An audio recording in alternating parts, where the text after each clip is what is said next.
겨울의 베네치아는 일찍부터 상점이 문을 닫고 고요해집니다.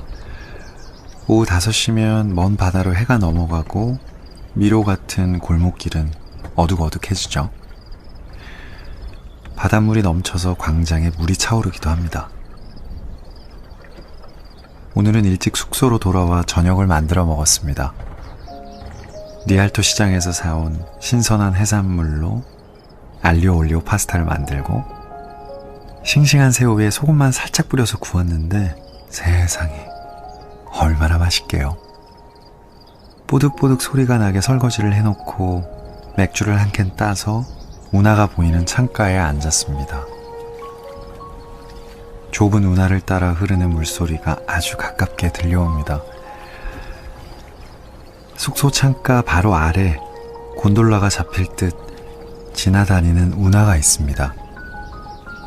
저녁 무렵까지도 뱃사공들이 부르는 노랫소리와 연주가 떠들썩하게 들려오더니 지금은 가로등 불빛만 잔잔히 흔들리고 있네요.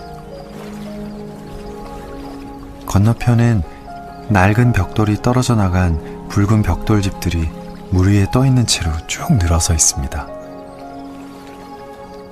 섬처럼 바다 위에 집을 짓고 그 위에서 잠이 들다니 놀랍지 않나요? 창문만 열면 바다, 문만 열고 나가면 바다. 어딜 걷든 바다 냄새를 맡으면서 산책할 수 있고 어디서든 바다를 보면서 커피를 마실 수 있습니다. 이탈리아 사람들은 아침에 잠깐 선체로 에스프레소를 더블로 시켜서 단숨에 마시고 가던 길을 가곤 하죠. 많은 예술가들이 베네치아에 머물면서 휴식의 시간을 갖고 영감을 얻었죠. 게테도 그중 하나입니다. 어릴 적 여행을 좋아하던 아버지가 이탈리아를 다녀와서 자주 얘기를 들려주곤 했는데 그때부터 물의 도시 베네치아에 꼭 한번 가보는 게 그의 오랜 꿈이었다고 합니다. 산마르코 광장에는 그가 자주 가던 카페 플로리안이 아직도 문을 엽니다. 그는 말했죠. 인생은 속도가 아니라 방향이다. 잠시 삶의 속도를 늦추고 어디로 가야 할지 삶의 방향을 생각해 봅니다. 시간이 멈춘 듯 그가 살던 시대의 모습을 그대로 간직하고 있는 이곳 베네치아에서 그의 여행길 이야기를 들려줄게요.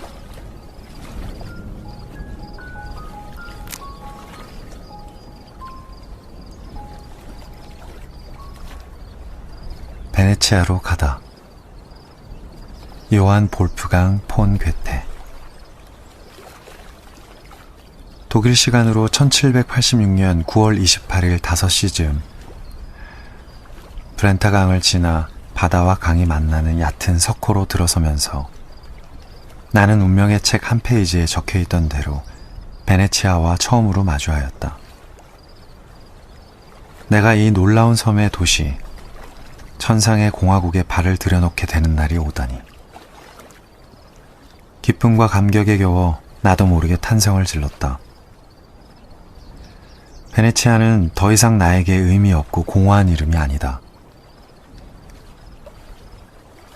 나는 실체 없이 아무 의미 없는 단어의 소리를 내뱉거나 듣는 걸 아주 싫어해서 본 적도 없는 도시 베네치아의 이름을 말할 때마다 그 공허함이 나를 괴롭혀왔다. 바쁜 승객들을 도시 안쪽으로 더 빨리 데려다주기 위해 첫 번째 곤돌라가 우리 배 쪽으로 다가왔을 때 나는 20년 넘게 잊고 있던 내 오래된 장난감을 기억해냈다. 아버지는 이탈리아에서 가져온 아름다운 곤돌라 모형을 갖고 계셨다. 아버지는 그 모형을 무척 아끼셨고 내가 그걸 갖고 놀 수 있도록 허락받는 건 아주 특별한 일이었다. 검정색 선체와 발을 디딜 수 있게 만든 나무 격자 뚜껑, 반짝이는 철제로 된 부리 모양의 뱃머리, 모든 게 오랜 친구처럼 나를 맞아주었다. 까맣게 잊고 지냈던 어린 시절의 소중한 감정들을 다시 느낄 수 있었다. 베네치아에서 나는 영국의 여왕이라는 간판이 달린 여관에서 머물렀는데 이 숙소는 성 마르코 광장에서 얼마 떨어지지 않은 곳에 위치해 있어서 오각이 좋았다. 내 방 창문에서 내려다보면 높이 줄지어 서 있는 집들 사이로 좁은 운하가 보인다. 운하 사이를 잇는 아치 모양의 다리들로 섬들이 연결돼 있는데 이 숙소 바로 밑에 그 아치형 다리 하나가 있었고 건너편에는 좁고 부산스러운 골목이 있었다. 독일에 보낼 소포를 다 만들 때까지, 그리고 이 도시의 풍경을 충분히 다 봤다고 느낄 때까지 나는 이곳에 계속 머물 생각이다. 이 도시에서 나는 지금껏 열망해왔던 진정한 고독을 즐길 수 있을 것이다. 아는 사람이 아무도 없는 군중 사이를 홀로 헤치고 걸어 다닐 때처럼 절실히 고독을 느끼는 순간은 없기 때문이다. 베네치아에서 나를 아는 사람이 한 사람 있긴 하지만 아마 연락이 다 만날 일은 없을 것이다. 오늘 밤엔 유명한 뱃사공의 노래를 듣기 위해 시간을 맞춰 놓았다. 타소와 아리오스토의 시를 그들만의 선율에 실어 노래한다는데 이것은 미리 예약을 하지 않으면 안 된다. 이 시는 흔히 들을 수 있는 노래가 아니라 200년이 넘게 전해 내려온, 지금은 거의 잊혀진 전설과도 같은 것이기 때문이다. 달빛이 은은히 비춰드는 가운데 곤돌라에 올랐다. 두 명의 가수는 배의 앞뒤에 각각 앉았다.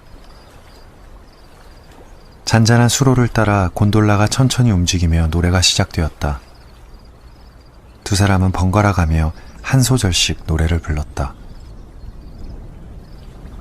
루소를 통해 전해진 이 노래의 운율은 같은 억양으로 읊조리듯 길게 이어지면서 화음도 매우 단조롭고 오직 시구의 내용에 따라 목소리 톤의 고저장단만 바뀔 뿐이다. 노래와 낭독의 중간쯤이랄까? 하지만 두 사람이 부르는 노래에는 영혼과 삶이 들어있다. 자유롭고 행복하게 살아가는 사람들이 저절로 흥얼거릴 때 나오는 그런 멜로디다. 그것은 그들 마음속의 흥을 따라 흘러나오는 선율이라서 어떤 시를 갖다 붙여도 노래가 될 것이다. 뱃사공들은 곤돌라를 세워둔 섬의 모래밭이나 운하의 언덕에 앉아서 아니면 배에 걸터 앉아 아주 크고 우렁찬 목소리로 노래를 부른다. 폐부를 찌를 듯한 그 목소리는 경이로울 만큼 멀리까지 울려 퍼진다.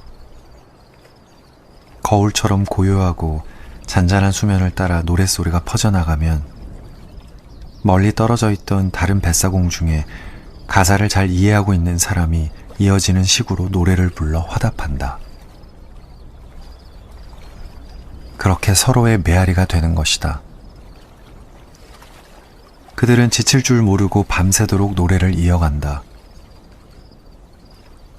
노래를 주고받는 사람들이 멀리 떨어져 있을수록 듣는 사람의 감탄은 더해진다.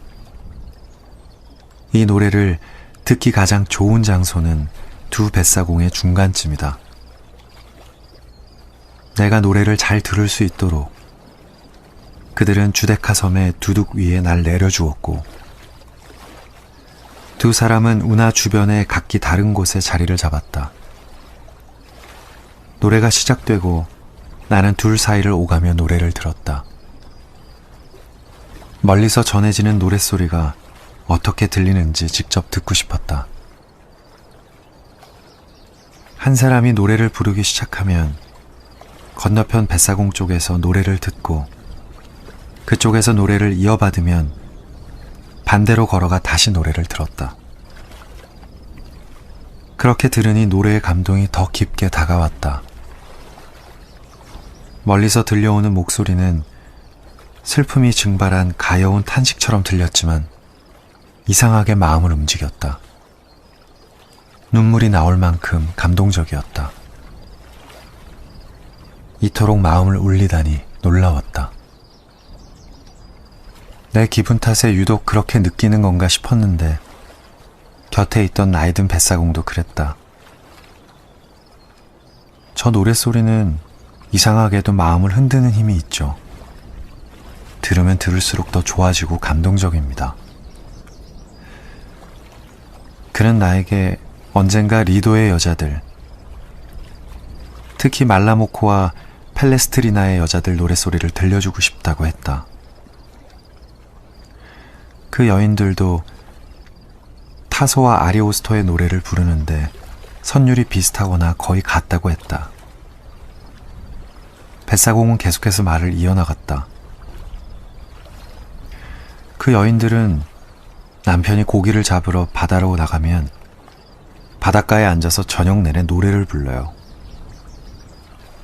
멀리 바다에 나가 있는 남편이 그 소리를 들을 수 있도록 아주 크게. 파도를 넘어 바다 저 건너까지 울려 퍼지도록 노래를 하죠. 그들은 그런 방법으로 서로 소통했던 겁니다. 너무나 아름답지 않은가? 인간은 이런 식으로 음악을 만들고 그것은 예술이 된다.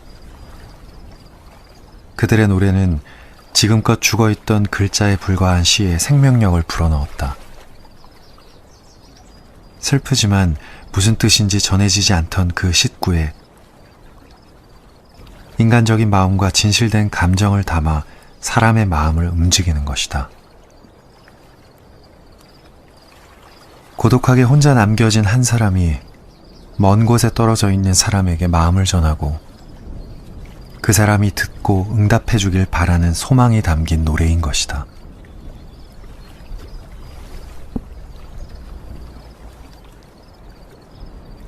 문득 서로 만나지 않아도 어디엔가 있으니까 그걸로 됐다. 그러면서 안심하고 말았던 내가 왠지 미안해집니다. 불을 끄고 침대에 누워서 휴대폰에 저장된 이름들을 꺼내봅니다. 이름 하나하나에 수많은 이야기가 스쳐갑니다. 보고 싶은 얼굴, 이젠 볼 수 없는 얼굴, 가까이 있어도 닿을 수 없는 사람. 전화 한 통이면 숨을 헐떡이며 달려와 줄 내 사람들도 있습니다. 오늘 밤엔 그리운 사람들에게 미처 전하지 못한 안부를 전해봐야겠습니다. 지구를 반바퀴 돌아 이곳 먼 베네치아에서 고독하게 혼자 남겨진 한 사람이 먼 곳에 떨어져 있는 사람에게 마음을 전합니다. 자니?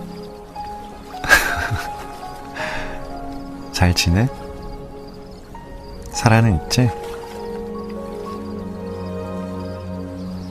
그리고 여기 계신 당신에게도 굿나잇 인사를 보냅니다. 이제 그만 자요.